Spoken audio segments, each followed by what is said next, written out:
Muy bien, muy buenas tardes. Entonces, vamos a iniciar la sesión de hoy relacionado al Rational Unified Process, el proceso unificado de Rational. Vamos a ver un poquito el proceso de desarrollo, qué es un proceso de desarrollo, un poco de historia, cuáles son las características esenciales del RUP, otras prácticas y la estructura del proceso. Hablemos del proceso de desarrollo. ¿Qué es un proceso de desarrollo de software? Básicamente, cuando hablamos de un proceso de desarrollo de software, definimos quién debe hacer qué, cuándo y cómo debe hacerlo. Se definen estas cuatro cosas cuando hablamos de un proceso de desarrollo. ¿Quién ha de hacer qué, cuándo y cómo se debe hacer, ¿no? Entonces, el proceso de desarrollo de software lo que hace es transformar requisitos nuevos o modificados en un sistema nuevo o un sistema ya modificado. No existe un proceso de software universal. Ustedes lo han visto en la medida en que hemos ido viendo modelos de desarrollo de software, desde los modelos tradicionales o iterativos, los evolutivos, hasta los modelos ágiles. Las características de cada proyecto, entre ellas el equipo de desarrollo, los recursos, etcétera, exigen que el proceso sea configurable. La idea es que el proceso de desarrollo de software se vaya acomodando a cada una de las características propias de los requerimientos, de las necesidades, de lo que el usuario nos esté pidiendo. Hablemos ahora del RUP y hablemos un poquito de historia.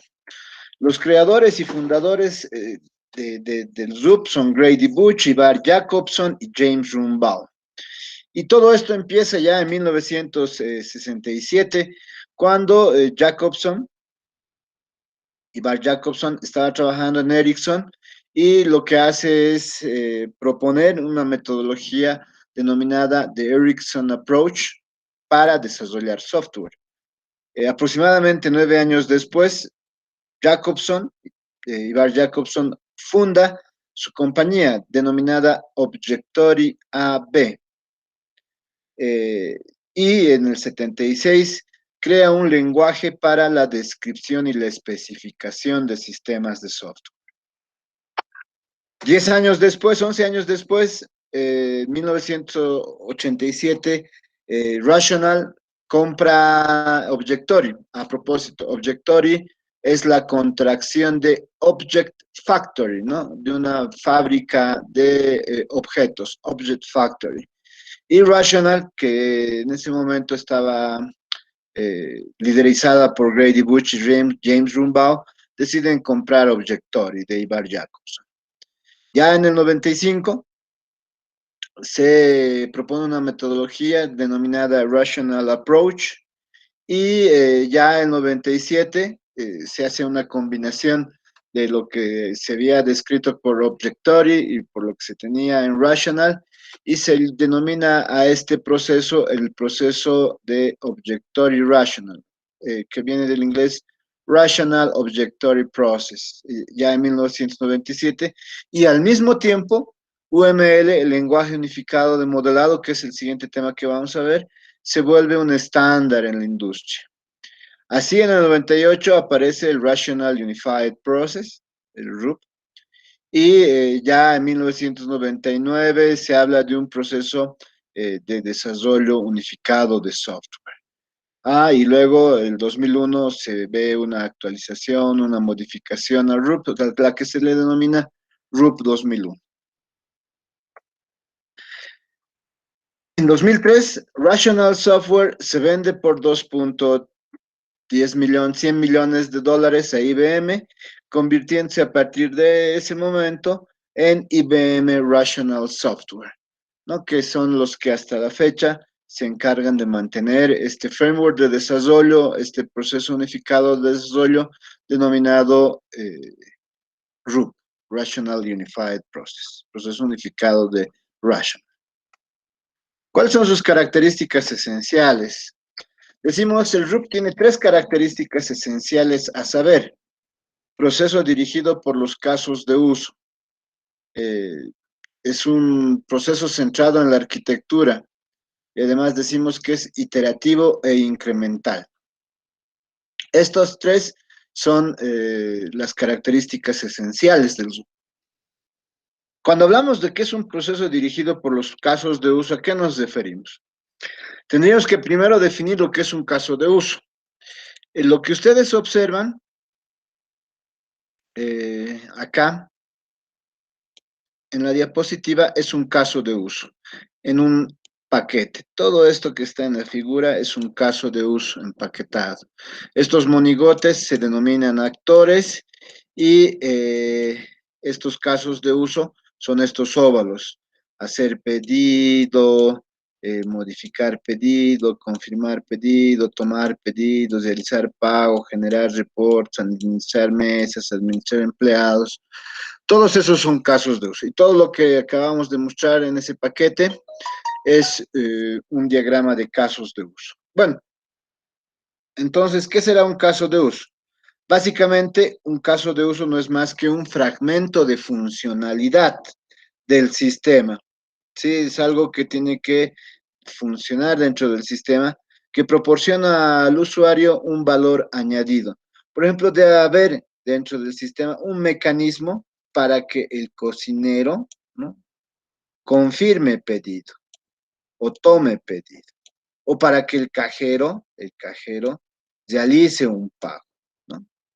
Los casos de uso, entonces, representan los requisitos funcionales del sistema. Recordemos que según el estándar 830 de la IEEE, cuando se habla de requerimientos, estamos hablando que los requerimientos desde tres perspectivas. La primera, estamos diciendo que un requerimiento es una necesidad de un usuario. La segunda, estamos indicando que un requerimiento es una funcionalidad, una capacidad que está presente en el sistema. Y una tercera, que es la documentación. En este caso estamos hablando de que los casos de uso son una forma de licitar, de encontrar requisitos o requerimientos funcionales del sistema. ¿Eso qué quiere decir? Que son cosas que tienen que estar presentes en el sistema. Cuando decimos entonces que es un proceso dirigido por los casos de uso, si nosotros suponemos que el desarrollo de un sistema de software, como si fuera un ciclo de vida clásico, pasa por requisitos, análisis y diseño, implementación y pruebas, como si se tratara de un ciclo de vida clásico. Los casos de uso participan en todas y cada una de estas etapas. Los casos de uso integran el trabajo, que va desde los requerimientos, la licitación de requerimientos, el análisis y diseño del sistema, su implementación y las pruebas. ¿Qué hace un caso de uso en la etapa de requisitos? Captura, define y valida los casos de uso. Eso es lo que hace en esa etapa. Un caso de uso, ¿qué hace en las etapas de análisis y diseño e implementación? Pues realice sus casos. Y finalmente, ¿qué hace un caso de uso en esas pruebas? Verifica que se satisfagan los casos de uso. ¿Cómo observamos en este diagrama? Este es un diagrama de UML que tiene que ver con un diagrama de dependencia.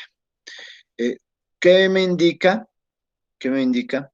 Que un caso de uso se realiza, es una realización del análisis. Ese análisis se lleva a una realización del diseño. Y esa realización del diseño a casos de prueba, utilizando pruebas unitarias. Pero eso es como si nosotros usáramos un diagrama de análisis, de diseño, como hemos visto en el análisis estructurado, y a partir de eso codificáramos e hiciéramos pruebas. Pero también directamente desde los casos de uso se pueden hacer pruebas funcionales, que quiere decir si funciona el software. Si decimos que el software lo que hace es registrar ciertos datos, la prueba funcional indica que se tienen que realizar estos datos. Es básicamente eso. En cambio, una prueba unitaria tiene que ver más con el código que se tiene. Podemos también mencionar el estado de aspectos de los casos de uso al finalizar cada fase. Aquí ya estamos suponiendo que el RUP tiene 4 fases y que ya tiene que ser más o menos de conocimiento. Una fase de inicio o concepción, una fase de elaboración, una fase de construcción y una fase de transición. Estamos nosotros diciendo que estas son las fases del RUP. Estas son las fases del RUP. Concepción o inicio, elaboración, construcción y transición. Y estos son flujos de trabajo. Esto que está aquí arriba se denominan flujos de trabajo. Estos flujos de trabajo, los vamos a ver más adelante, son otros de los elementos muy importantes que tiene el RUP. ¿Qué me dice? En la fase de inicio, el modelo de negocio se ha terminado entre un 50-70%. En la fase de elaboración, casi el 100%, y en la fase de construcción ya se ha terminado el modelo. ¿Cuántos casos de uso se han identificado en la fase de inicio? 50%. En la fase de elaboración, 80% más. En la fase de construcción, 100%. ¿Cuántos casos de uso se han descrito? En la fase de concepción o inicio, 10%. En la fase de elaboración, entre 40 al 80%. En la fase de construcción, el 100%. ¿Cuántos casos de uso se han analizado? En la fase de inicio o concepción, 5%. En la fase de elaboración, del 20 al 40%. Y en la fase de construcción, el 100%. Entonces, ¿cuántos casos de uso se han diseñado, implementado y probado? En la fase de inicio, muy pocos. Puede que solo algo relativo a un prototipo, solamente para probar conceptos. En la fase de elaboración, menos del 10%, pero sí en la fase de construcción se tienen que haber diseñado, implementado y probado el 100% de los casos de uso. La segunda característica esencial, después de que el RUP decimos que es un proceso dirigido por los casos de uso, es que es un proceso centrado en la arquitectura. Hasta aquí, ¿alguna pregunta? Licenciado, yo tenía una consulta. Muy buenas tardes. En la Bueno, anterior diapositiva, muestra 4, no sé si lo podría colocar nuevamente. Hay una fase de transición, si no me equivoco, porque no tiene ningún porcentaje. Hasta la fase de porque ya se ha construcción, cumplido. ¿no? Claro, ya ¿Puede, se ha cumplido. Aquí lo puede que haber estamos alguna que diciendo, se cumpla? aquí estamos diciendo que en la fase de construcción del RUP, en esta fase, ya se ha cumplido al 100% cada uno de estos elementos. Entonces, en la fase de transición ya no se trabaja con casos de uso, por eso no tiene nada. Eso significa Ok. que en la fase de construcción ya se ha cumplido con todos estos. El modelo de negocio está terminado al 100%. Los casos de uso se han identificado todos los casos de uso. Se han descrito todos los casos de uso. Se han analizado todos los casos de uso. Se han diseñado, implementado y probado todos los casos de uso en la fase de construcción. Por lo tanto, ya no hay nada que hacer en la fase de transición. Ahí se hace otras cosas. Ya no se trabaja con casos de uso. ¿Está bien? ¿Y estos porcentajes se los debe tomar en cualquier caso de uso que nosotros vayamos haciendo o solo es un ejemplo de cada uno de lo que podría No, pasar? en realidad el RUP te sugiere. El RUP es una de las metodologías de desarrollo de software que tiene muchas ayudas. Una de ellas es que te va indicando cuánto se supone que debes tener en cada una de las fases o etapas del RUP. Esto en relación a que tú puedas medir el avance del proyecto en función a la descripción, a la identificación, al análisis, al diseño, implementación y prueba de casos de uso, ¿no? Entonces, esta es una idea más o menos completa que se puede aplicar para cualquier tipo de sistema de software. Está bien, gracias. ¿Listo? ¿Otra pregunta?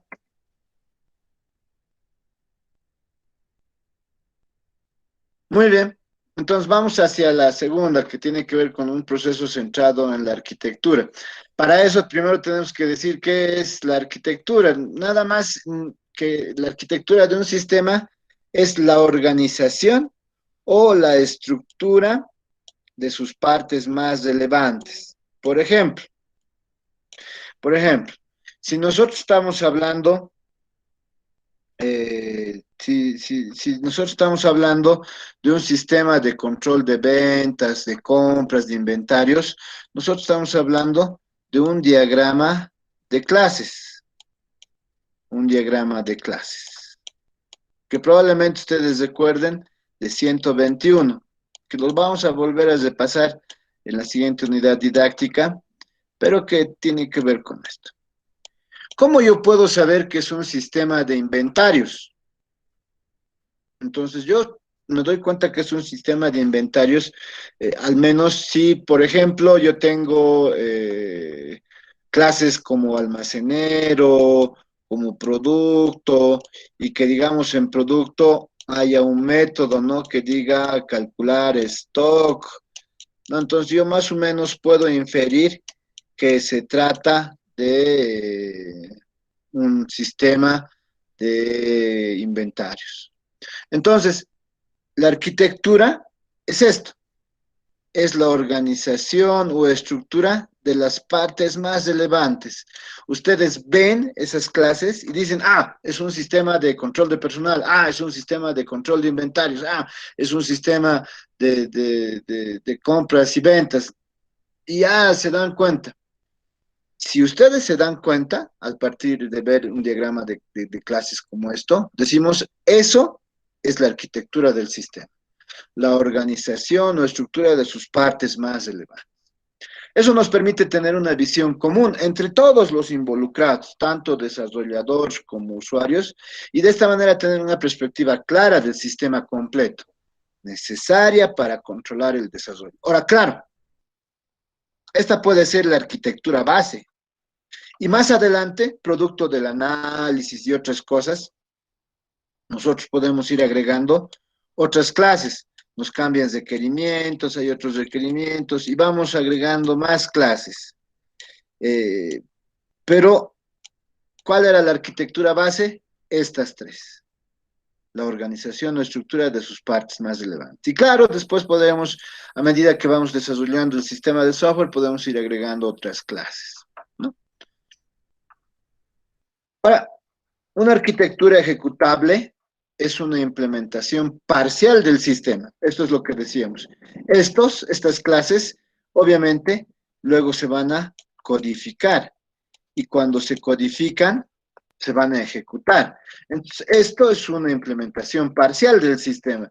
Esto, con estas tres clases, es una implementación parcial. Cuando ya le agreguemos estas otras dos clases, será otra implementación parcial o una final, tal vez. Pero decimos eso, una arquitectura ejecutable es una implementación parcial del sistema, que se ha construido para demostrar algunas funciones y propiedades. El RUP establece refinamientos sucesivos de una arquitectura ejecutable. Ya hemos hablado de refinamientos cuando estábamos trabajando con el análisis estructurado. Habíamos hecho un ejemplo de refinamiento cuando agregábamos un elemento en la lista de acontecimientos y cambiaba un poco nuestro diagrama general del sistema. De igual manera, cuando hablamos de la arquitectura, decimos que existen refinamientos sucesivos. En la arquitectura base, nosotros podemos tener estas tres clases. En un segundo refinamiento podemos haber agregado estas dos. Y quizás en un tercer refinamiento podemos haber agregado otra clase más, ¿no? Son refinamientos sucesivos de una arquitectura ejecutable, de algo que es una implementación parcial. Y eso se construye como un prototipo evolutivo, ¿no? ¿Por qué es evolutivo? Porque va a ir, de alguna manera, evolucionando. El sistema de software va a ir evolucionando.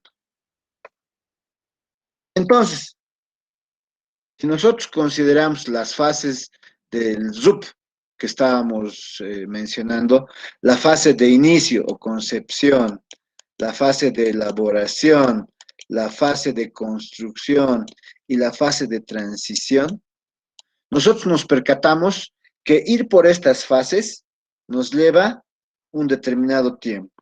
Estas fases determinan un tiempo de desarrollo. ¿Dónde se empieza a trabajar con la arquitectura? La arquitectura se empieza a trabajar en la fase de inicio. ¿Dónde se tiene la arquitectura base de nuestro sistema de software? Ya la arquitectura base se la debe definir en la fase de elaboración. Y después, ¿cómo ustedes notan que la arquitectura va tonando en la figura de un color verde claro, un color más oscuro? Es cuando se va robusteciendo la arquitectura. ¿A qué me refiero con robustecer? Lo que hemos hecho aquí, ¿no? Hemos ido agregando más clases, ¿no? Se ha ido agregando más clases para darle mayor funcionalidad al sistema. Entonces decimos, la arquitectura se robustece hacia el final del ciclo del RUP. Hacia el final tenemos una arquitectura robusta, probablemente con todas las clases necesarias para identificar o para realizar todos los requerimientos solicitados por el cliente, por los usuarios. Para eso, nosotros también podemos utilizar vistas de la arquitectura con un modelo que se denomina modelo 4+1. Este modelo 4+1 se centra en el usuario, en la funcionalidad que encuentra el usuario final, a partir de una vista de casos de uso. Y al mismo tiempo, se trabaja con una vista lógica. Cuando hablamos de una vista lógica, nosotros estamos hablando de lo que van a realizar analistas, diseñadores, que es básicamente la estructura. Esta vista lógica tiene que ver mucho con un diagrama de clases, ¿no? Que nos va a permitir mostrar la estructura, ¿de acuerdo? Luego tenemos una vista de implementación. Esta vista de implementación la trabajan los programadores y tiene que ver con una gestión del software.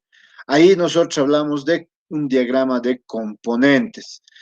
Algo que probablemente en este momento estemos hablando y que lo habíamos mencionado mucho desde la historia del RUP es diagramas, casos de uso, diagrama de clases, diagrama de componentes. Todos estos, sin duda, son diagramas de UML. UML es el Unified Modeling Language, el lenguaje unificado de modelado. ¿Eso qué quiere decir?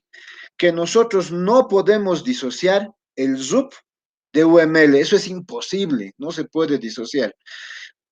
¿Por qué? Porque además de tener los mismos creadores, Ivar Jacobson, James Rumbaugh, Grady Butch, el RUP se ha pensado para que use UML y UML ha sido pensado para ser usado en el RUP.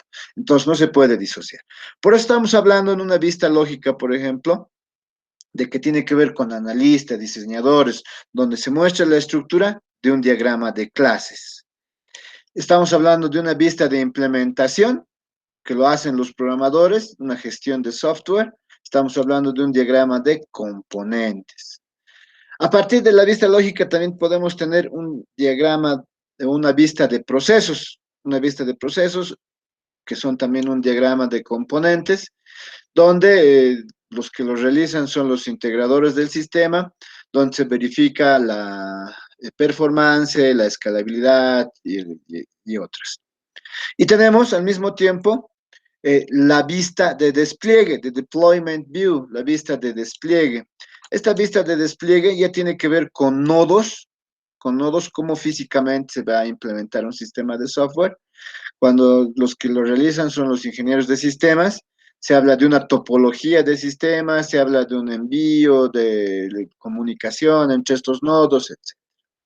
Entonces, cuando se habla de la arquitectura, se puede utilizar un modelo denominado un modelo 4+1, que contempla diagrama de clases, componentes y nodos, y casos de uso, que es la parte central, para describir la arquitectura del sistema de software que se pretende realizar. ¿Alguna pregunta hasta ahí?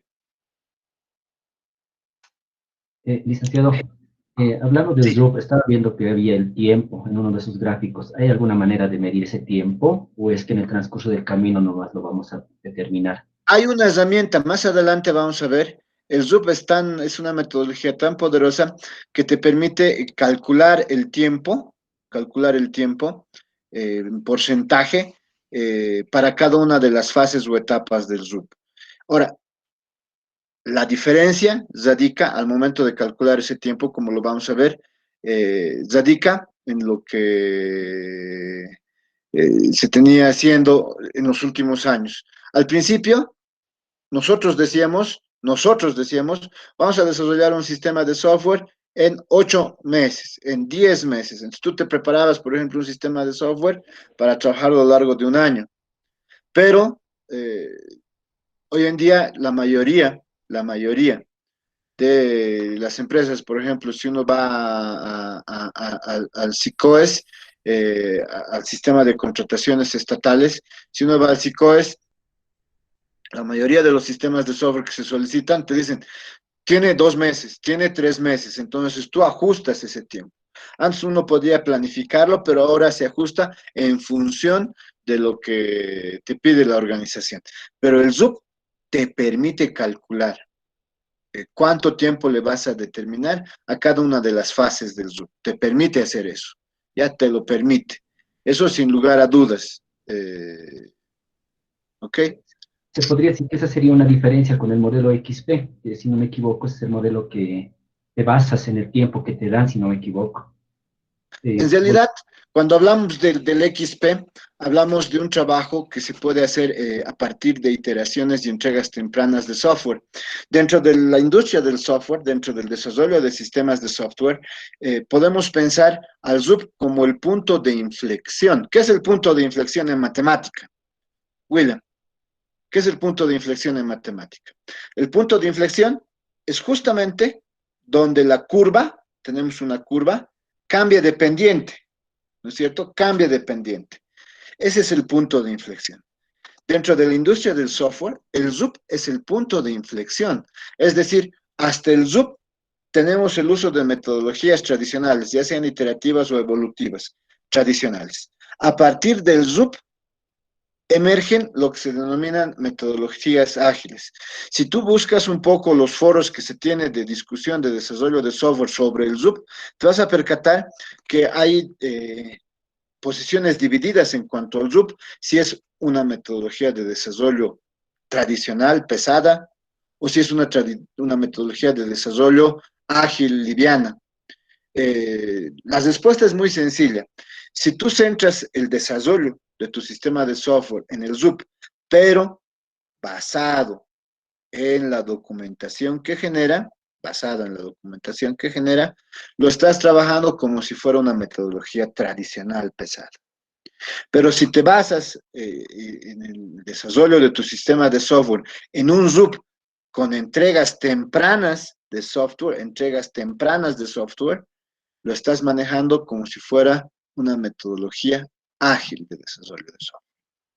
mm, Entonces, es principalmente esa la diferencia.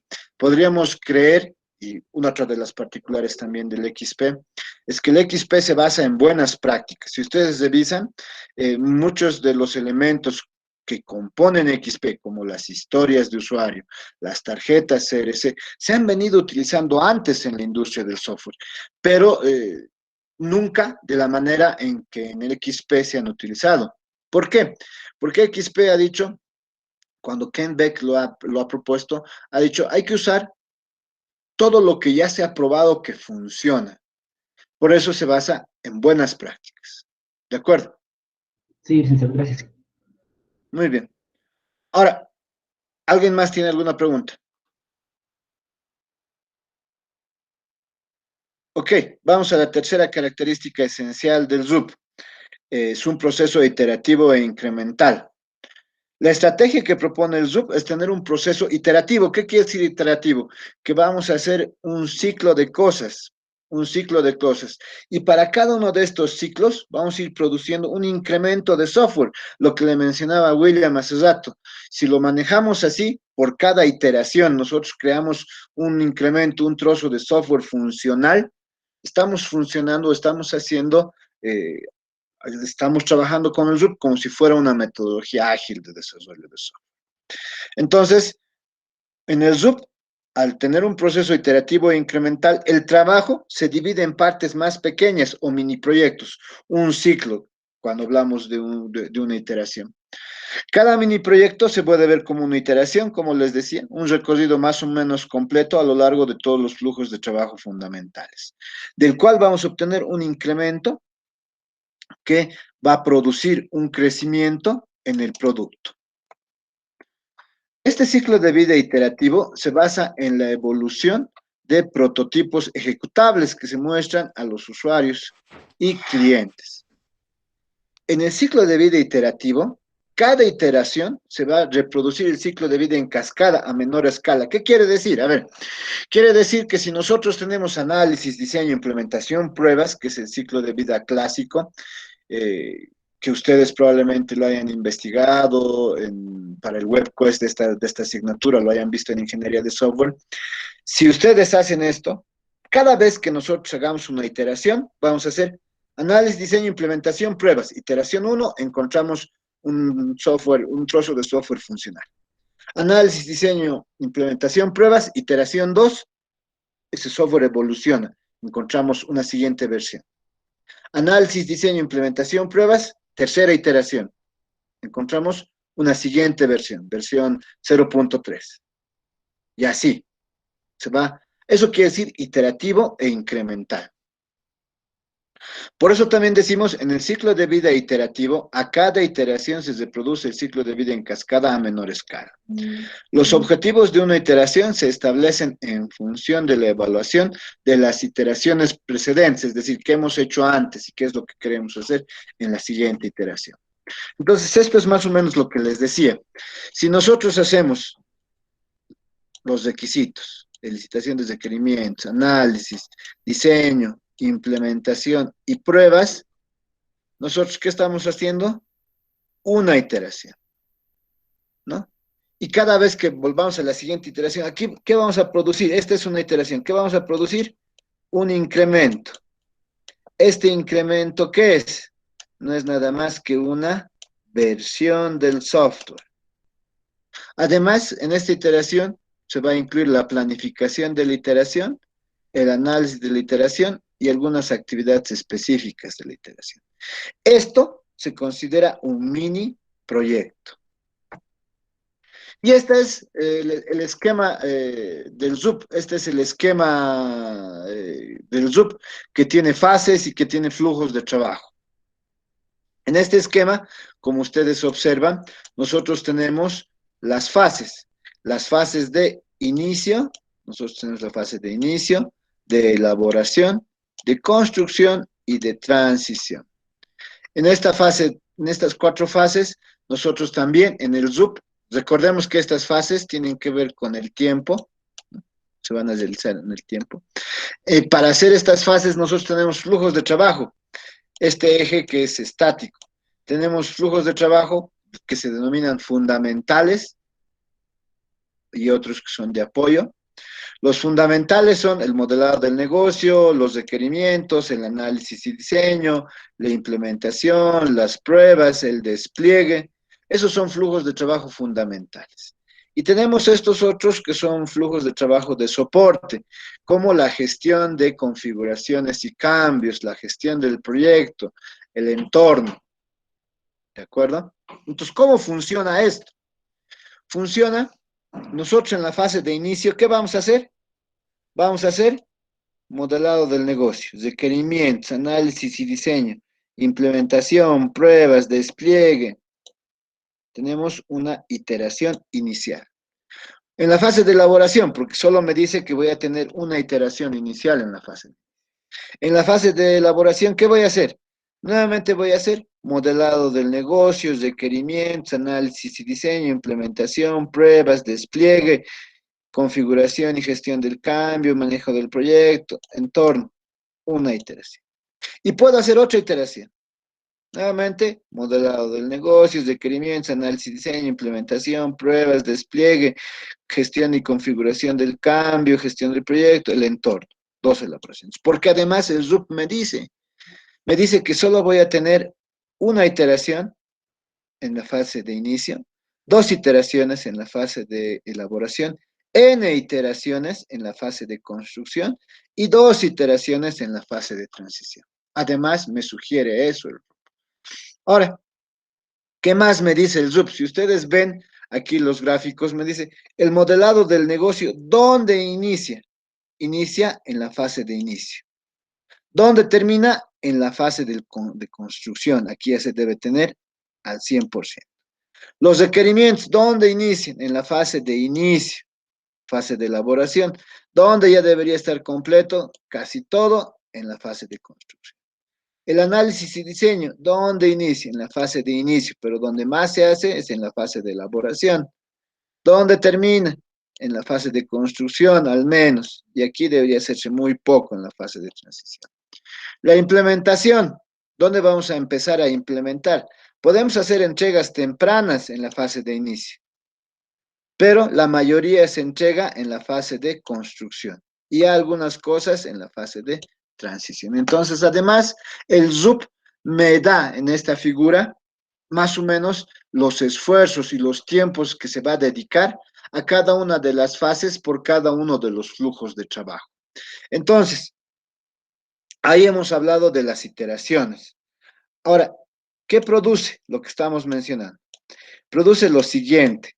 Cuando nosotros estamos diciendo que vamos a tener una fase, aquí abajo están las iteraciones, una iteración en la fase inicial, una iteración, está produciendo un incremento. ¿Qué es un incremento? Una versión del software, la versión 0.1. En la fase de elaboración, ¿qué voy a tener? Otro incremento. Estoy obteniendo otra versión del software, la versión 0.2 o 1.2 o algo así, algo por el estilo. ¿De acuerdo? Entonces, básicamente, lo que nosotros hacemos es iterar, obtener un software funcional, un incremento, una versión, volver a iterar, hacer ese mini proyecto, otra versión, y así por cada una de las iteraciones que se tiene en el RUP. ¿De acuerdo? Por eso decimos, cada iteración comprende. En planificar la iteración, se hace un estudio de riesgos. Toda actividad dentro del desarrollo de sistemas de software tiene un riesgo asociado. Se hace el análisis de casos de uso y escenarios. Vamos a hacer un análisis de casos de uso y escenarios. Vamos a hacer el diseño de las opciones arquitectónicas que mejor se acomodan. Vamos a hacer codificación y pruebas, la integración de nuevo código con el existente a partir de iteraciones anteriores se hace gradualmente. Vamos integrando de manera gradualmente hasta llegar a la fase de construcción. La evaluación de la entrega de ese ejecutable, ¿no? Vamos a evaluar el prototipo en función de pruebas y de los criterios definidos. Usualmente son dos tipos de pruebas que se hacen. Una prueba funcional que determina que el sistema de software haga lo que dice que tiene que hacer.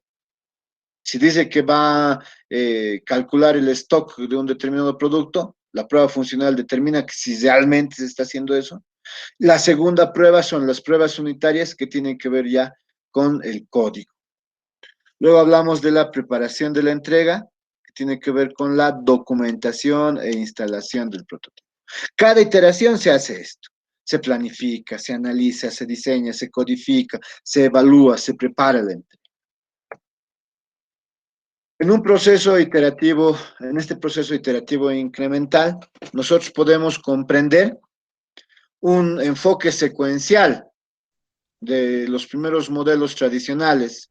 Este enfoque secuencial consistía en, hacíamos una ingeniería del negocio, las reglas del negocio completito, todo esto en el tiempo obviamente.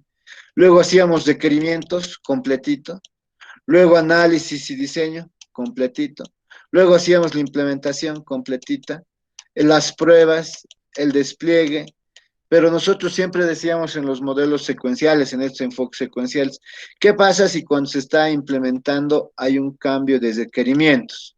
Como todo es hecho completo, tendríamos que volver a la ingeniería del negocio, a las reglas del negocio. En cambio, en un enfoque iterativo e incremental, en una primera iteración, nosotros podemos hacer gran parte de las reglas del negocio, gran parte de los requerimientos, gran parte del análisis, diseño, poca implementación, poca prueba, poco despliegue. En una siguiente iteración, como ustedes observan, hacemos lo que queda de las reglas de la ingeniería del negocio, lo que queda de requerimientos, hacemos más análisis, diseño, más implementación, más pruebas. En una siguiente iteración, en una siguiente iteración, hacemos ya menos de esto, pero más de lo otro.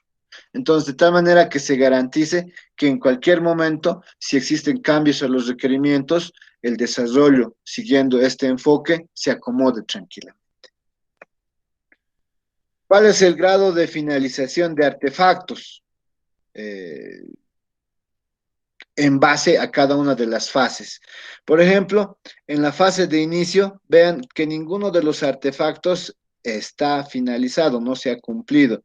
Y estamos hablando de un conjunto de requerimientos, del conjunto de reglas de ingeniería del negocio, del análisis, del conjunto de elementos del análisis y diseño, de la implementación, de las pruebas. Aquí están cada uno de los flujos de trabajo que hemos identificado, cada uno de estos flujos de trabajo, desde el modelado de negocios, requerimientos, análisis, diseño, implementación, pruebas, despliegue, gestión de configuración y cambios, gestión del proyecto, el entorno. Cada uno de estos se reflejan acá. En la fase de elaboración, ¿qué estamos indicando? Que el modelo del negocio probablemente ya se haya cumplido. En la fase de construcción, estamos hablando del modelo del negocio, estamos hablando de los requerimientos, estamos hablando de la identificación del entorno. Y en la fase de transición, obviamente, que es la última fase, todos los flujos de trabajo, todos los artefactos relacionados a estos flujos de trabajo se tendrían que haber concluido. ¿Qué otras buenas prácticas, además de estas tres características esenciales que tiene el RUP, se presentan? ¿Hasta ahí alguna pregunta?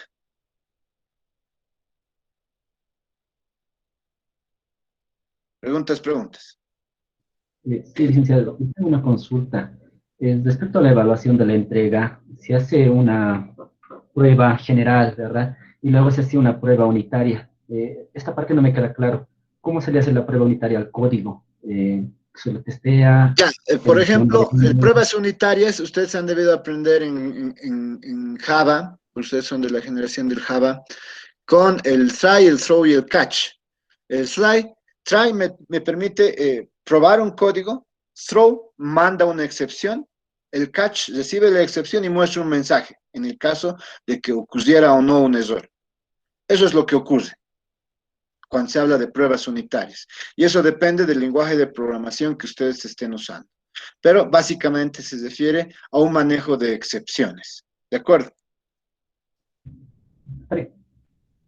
Muy bien. ¿Cuáles son otras prácticas del RUP?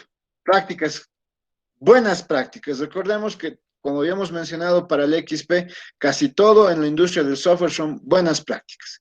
Buenas prácticas es el desarrollo de software iterativo, como hemos mencionado. En cada iteración un incremento.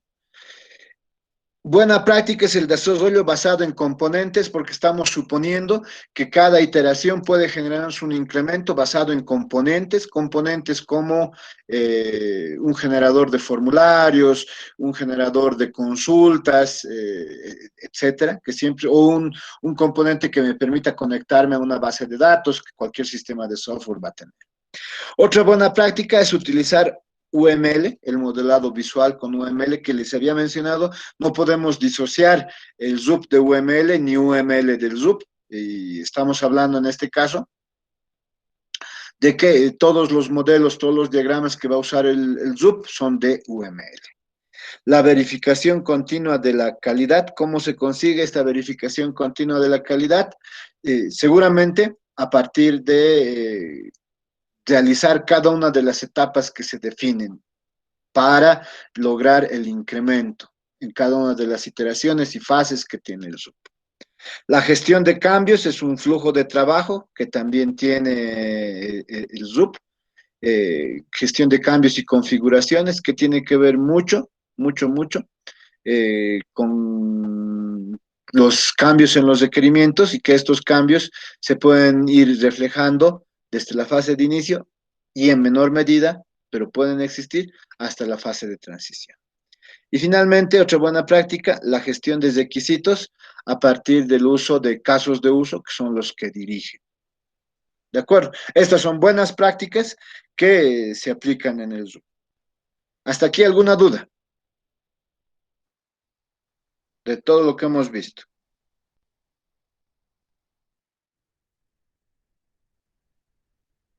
Muy bien. Si no hay dudas, no hay consultas, no hay inquietudes, esta es la primera parte del Zoom. Vamos a tener una clase que va a ser la segunda parte y ya vamos a estar listos para nuestro examen. Eh, No se olviden, está en el grupo de WhatsApp, ya hemos escogido de qué se tiene que escribir el artículo, es de bioinformática. Y lo que vamos a hacer hoy, eh, primero terminaremos un poquito la grabación para que no se alargue.